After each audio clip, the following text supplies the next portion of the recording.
5살, 아니 6살인가? 5살과 6살 그 중간쯤 됐겠다. 그러니까 아직 6살이 채 되지 않은 제제라는 꼬마가 브라질 방구시에 살고 있었어. 그는 낡은 한 권의 책을 테이블 위에 올려놓았다.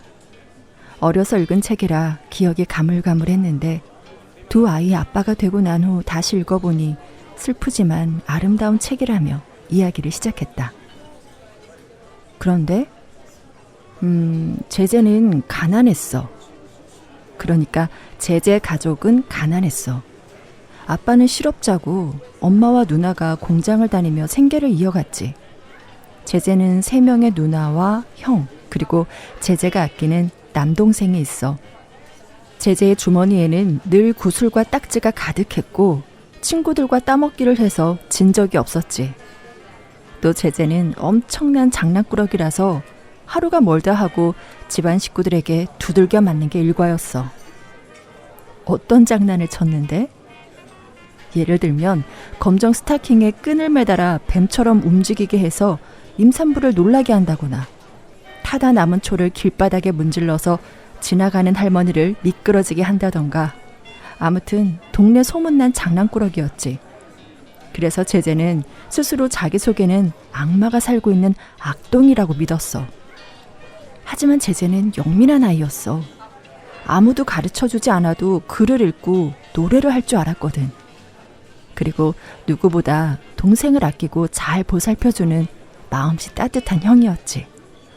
그는 다리를 포개며 두 손을 모으더니 짐짓 진지한 얼굴로 이야기를 이어나갔다. 크리스마스를 앞둔 어느 날 시내에서 아이들에게 크리스마스 선물로 장난감을 나눠준다는 소식을 듣고 제제는 동생을 데리고 시내로 향했어. 하지만 너무 늦게 도착하는 바람에 장난감을 얻지 못했지. 동생에게 새 장난감을 주고 싶었는데 제제는 너무 속상했지만 대신 자신의 달빛 망아지를 크리스마스 선물로 주겠다고 약속했어. 그리고 오늘 장난감을 얻지 못한 건 자신이 나쁜 아이라서 진짜 못된 애라서 그런 거라고 생각했어. 하지만 제제도 아이인걸. 크리스마스 날 아침 혹시라도 방문에 걸어둔 운동화에 선물이 놓여있진 않을까 기대하는 마음으로 방문을 열었지만 역시나 운동화는 텅 비어있었고 제제는 가난뱅이 아빠가 싫다고 외쳤지. 아뿔싸. 그런데 그 문 뒤에 아빠가 서 계셨던 거야. 아버지의 눈은 슬픔으로 가득 찬 것처럼 보였어. 너무 슬퍼서 울 수조차 없으신 것 같았지. 아버지는 잠깐 그렇게 서서 제제와 또또까를 쳐다보시더니 조용히 옷장 위에 놓인 모자를 움켜쥐고 나가버리셨어. 제제의 형 또또까는 너는 양심도 없는 나쁜 녀석이라고 아빠 마음도 모르면서 그렇게 짓거렸다고 소리를 지르며 당장 꺼지라고 말했지. 딱해라. 제제는 한참 동안 뭘 해야 좋을지 몰라 멍하게 서 있었어. 하필이면 오늘 같은 날 아버지의 마음을 아프게 하다니. 제제는 구두통을 챙겨서 이른 새벽이지만 길을 나섰고 온종일 구두를 닦아 마련한 돈으로 아빠에게 드릴 담배를 한 갑 사서 집으로 돌아왔지. 모두 외출을 했는지 아빠 혼자 식탁에 앉아 계신 거야. 아침엔 아빠가 싫어서 한 말이 아니었다고 용서해달라고, 아빠가 자신을 때리고 싶다면 반항하지 않을 테니 막 때려도 좋다고 했지만 아빠는 그저 제제를 보며 빙그레 웃으셨어. 그는 잠시 말을 멈추더니 테이블에 놓인 커피 한 모금을 천천히 마셨다. 그런데 제제 아빠는 언제쯤 다시 일자리를 찾을 수 있게 되는 거야? 여러 달이 지났지만 아버지에게 일자리를 주겠다는 곳은 없었어. 점점 지금 사는 집에 집세를 내기 어려워졌고 제제네는 좀 더 작은 집이 있는 외곽으로 이사를 가야 했지. 그곳엔 나무가 많이 자라고 있어서 모두 마음에 드는 나무를 선택했는데 제제는 마음에 드는 나무를 선택할 수가 없었어. 왜? 크고 멋진 나무는 누나들과 형이 먼저 차지했거든. 겨우 자기만한 크기의 꼬마 라임 오렌지 나무만 남았지. 제제는 일생 최대의 불운을 만난 것 같은 기분이 들었어. 우울한 마음에 바닥에 주저앉아 나뭇가지로 땅을 파고 있는데 마음속 어디선가 제재에게 말을 거는 소리가 들리는 거야. 제재가 깜짝 놀라서 벌떡 일어섰어. 그리고 어린 나무를 자세히 살펴봤지. 그런데 그 어린 나무가 제재에게 말을 거는 거야. 자신은 잎으로, 가지와 뿌리로도 이야기할 수 있다면서. 제재가 나무에 귀를 대어보니 정말 무언가 탁탁 하는 소리가 났어. 그러자 라임 오렌지 나무가 이렇게 말했지. 난 오직 너하고만 이야기할 수 있어. 그날 이후 라임 오렌지 나무와 제재는 친구가 됐어. 제재는 라임 오렌지 나무에 민기뉴라는 이름을 지어줬는데 기분이 좋을 때면 민기뉴를 슈르륵가라는 애칭으로 부르기도 했지.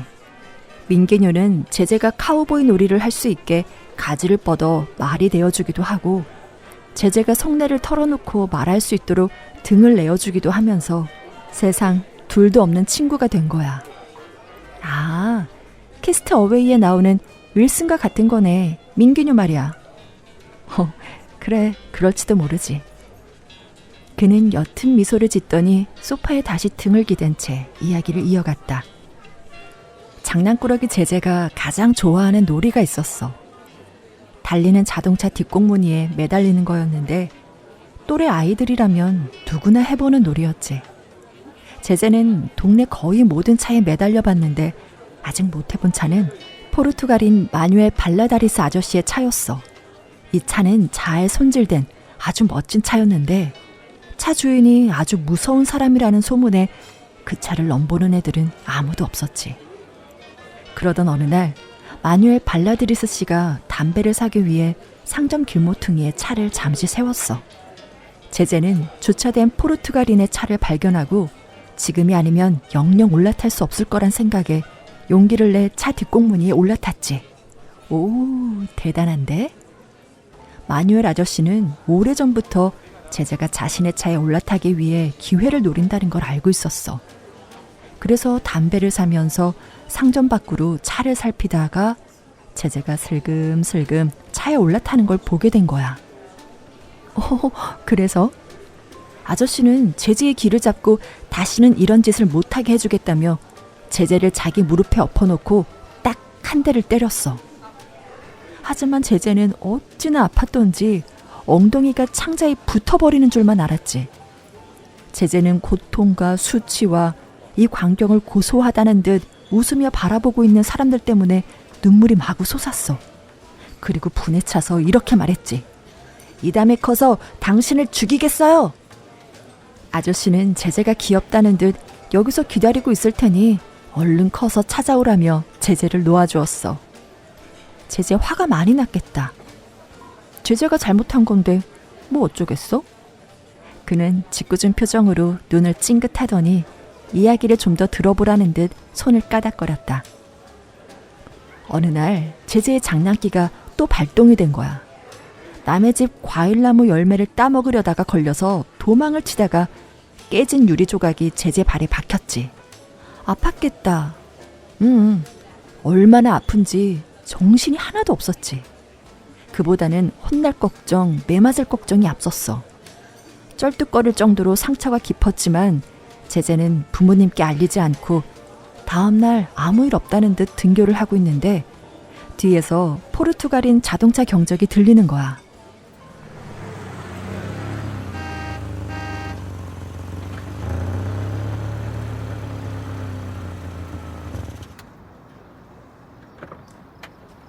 꼬마야, 발을 다친 거냐? 남이 간섭할 일이 아니라고 생각했지만 그래도 그가 요 녀석 하고 부르지 않았기 때문에 그냥 대꾸하지 않고 계속 5미터쯤 걸어갔다. 무척 아픈가 보구나, 꼬마야. 나를 때렸던 사람이 그렇게 다정하고 은근한 목소리로 말했다는 것을 난 믿기 어려웠다. 보아하니 심하게 다친 모양이구나. 어쩌다 그랬지? 대답하기 전에 나는 약간 울먹였다. 유리 조각이요. 깊이 박혔니? 나는 손가락으로 그 깊이를 가르쳐 주었다. 그렇다면 중상인데. 그런데 왜 집에 있지 않고? 집에선 아무도 다친 걸 몰라요.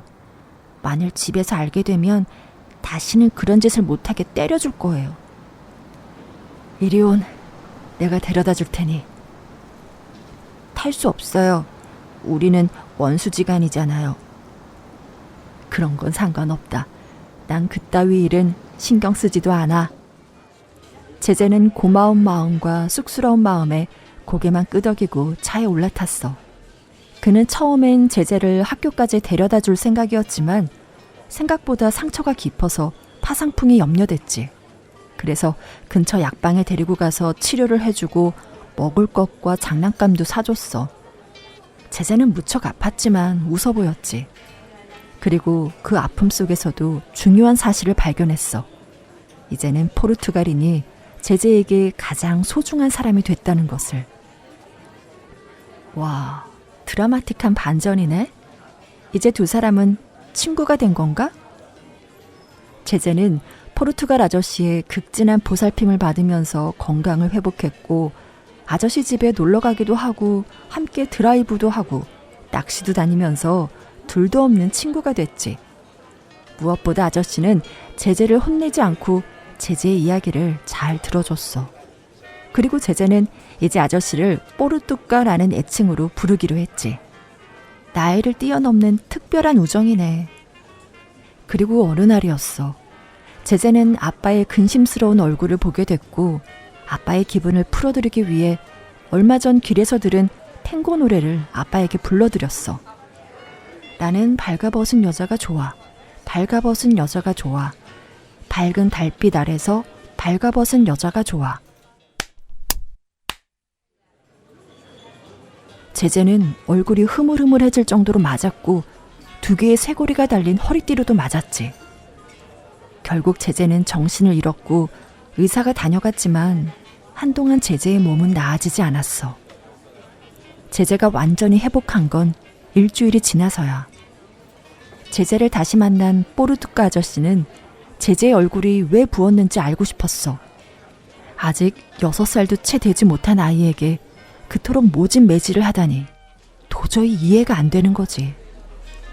제재는 자신은 나쁜 아이로 태어나서 그런 거라고, 다 자기 잘못이라고 이야기하자 아저씨는 너는 천사 꼬마라며 그래서 장난꾸러기가 될 수 있는 거라며 제재를 안아줬어. 그리고 대체 어떤 노래를 불렀기에 이렇게 맞았는지 물어봤지. 아저씨에겐 거짓말하고 싶지 않아요. 전 정확히는 몰랐어요. 전 뭐든지 들으면 외우거든요. 게다가 노래가 얼마나 아름다웠다고요. 그 내용은 생각조차 안 해봤어요. 그런데 절 막 때리잖아요. 걱정 마세요. 난 그를 죽여버릴 테니까요. 그게 무슨 소리냐? 아빠를 죽이겠다고? 전 이미 시작했는데요.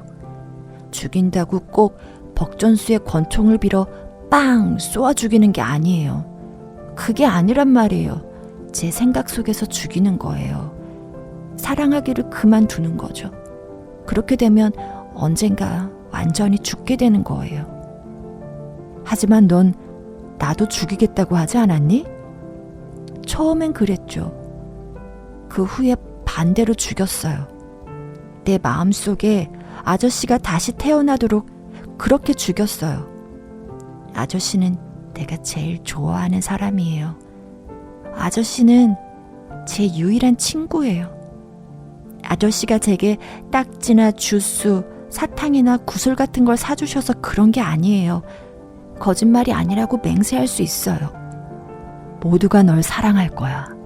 네 어머니나 아버지, 네 누나들도. 넌 혹시 내 라임 오렌지 나무를 잊은 건 아니겠지?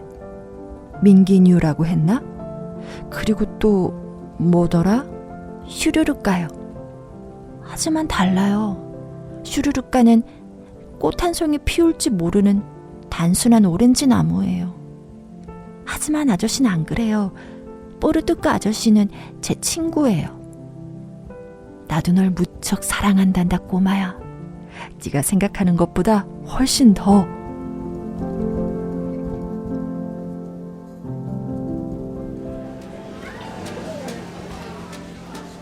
제재는 커서도 아저씨와 우정을 쌓아갔을까? 내 질문에 그의 눈가에는 조금의 슬픔이 묻어나는 것 같았다. 어느 날 수업 중 제재는 믿기 힘든 소식을 듣게 됐어. 망가라치바라는 기차가 건널목에서 포르투갈인의 차를 들이받아서 차는 박살이 났고 소방대까지 출동했다는 거야. 그리고 차 안에는 사람이 있었다고. 이 소식을 듣고 제재는 식은땀이 흐르더니 자꾸 토하고 싶어졌어. 선생님이 창백해진 제재의 얼굴을 보고 깜짝 놀랄 정도였으니까. 세상에. 사흘 낮과 사흘 밤을 제재는 아무것도 먹지 못했어. 열은 조금 내렸지만 조금만 먹어도 제재는 자꾸 토했어. 집안은 죽음이 휩쓸고 지나간 듯 조용했지. 어느 정도 시간이 흐르고 제재는 조금씩 나아졌어. 약간 마실 수도 있게 됐고 토하지도 않았지. 제재는 몸이 나아지자 기찻길에 가려 했지만 식구들은 제재를 가지 못하게 막았어. 그래서 제재는 기도를 했지. 그와의 추억을 잊지 않게 나도 기차에 치이게 해달라고 말이야. 다행히 얼마 안 가 제재는 건강을 회복했어. 그리고 그의 민기뉴는 첫 번째 꽃을 피웠지. 꽃? 꽃을 피웠다는 건 민기뉴가 어른이 됐다는 거야. 어른 나무가 됐으니 곧 오렌지 열매도 맺게 될 테고. 제재도 알고 있었어. 이제 민기뉴는 더 이상 어리지 않다는 것을. 그리고 민기뉴는 이런 식으로 자신에게 작별 인사를 하고 싶었다고 말이야. 그럼 제재도 이제 어른이 된 건가? 나의 라임 오렌지 나무를 쓴 J.M. 바스콘셀로스는 인생에서 슬픔이란 우리가 이성을 갖게 되고 동심의 세계를 떠나는 순간 느끼게 되는 거래. 더 이상 나무와 대화할 수 없고 어린아이처럼 상상할 수 없다면 그게 어른이 되는 거야? 나는 동의할 수 없다는 의미로 다소 흥분해서 물었다. 작가의 마지막 얘기를 들어볼래?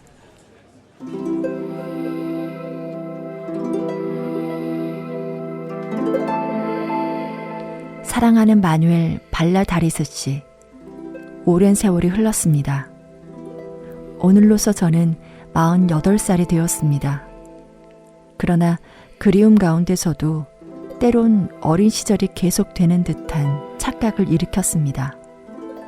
제게 딱지와 구슬을 주신 분은 당신이셨습니다. 그리고 사랑하는 뽀르뚜까, 제게 사랑을 가르쳐 주신 분도 바로 당신이셨습니다. 요즘도 전 가끔 딱지와 구슬을 나누어 주곤 합니다.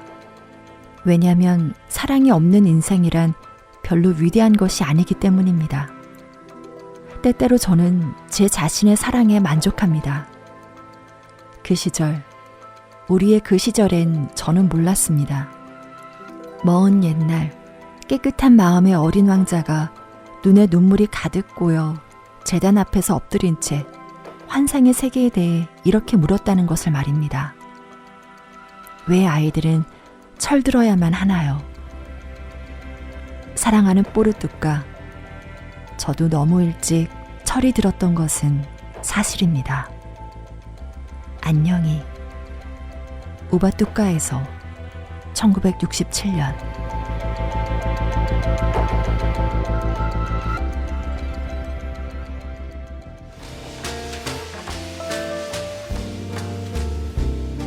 나의 라임 오렌지 나무는 브라질의 소설가 J.M. 바스콘셀러스의 작가 자신의 자전적 소설입니다.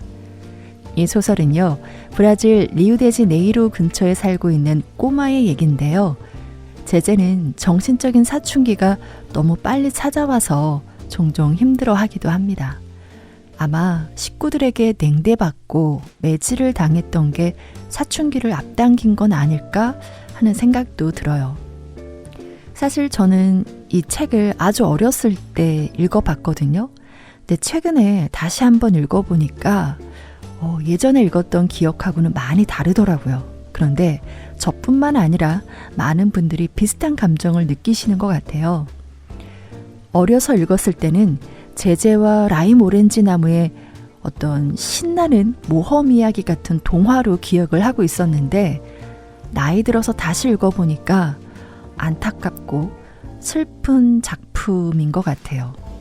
그리고 아직까지 어려서 읽었던 이 책을 가지고 있는데 너무 책 표지가 오래돼서 언제 출간된 건가 보니까 1982년에 인쇄된 책이더라고요. 오빠한테 물려받은 책이긴 하지만 와, 이렇게 오래된 줄은 이번에 처음 알았습니다. 어쨌든 다시 읽어본 이 라임 오렌지 나무는요, 어쩌면 모험 이야기가 있는 동화로 기억하던 그때가 더 좋았겠다 싶기도 하고, 또 한편으로는 제제와 뽀르뚜크 아저씨와의 세대를 뛰어넘는 우정을 발견한 게 새롭기도 하고, 다시 한번 나의 라임 오렌지 나무를 읽은 저만의 감상평입니다. 제가 지금 가지고 있는 책은요, 너무 오래되기도 해서 번역이 조금 아쉬운 부분이 있더라고요. 그래서 스토리 형식으로 재구성해서 만들어 본 동력에서 펴낸 J.M. 바스콘셀로스의 나의 라임 오렌지 나무였습니다.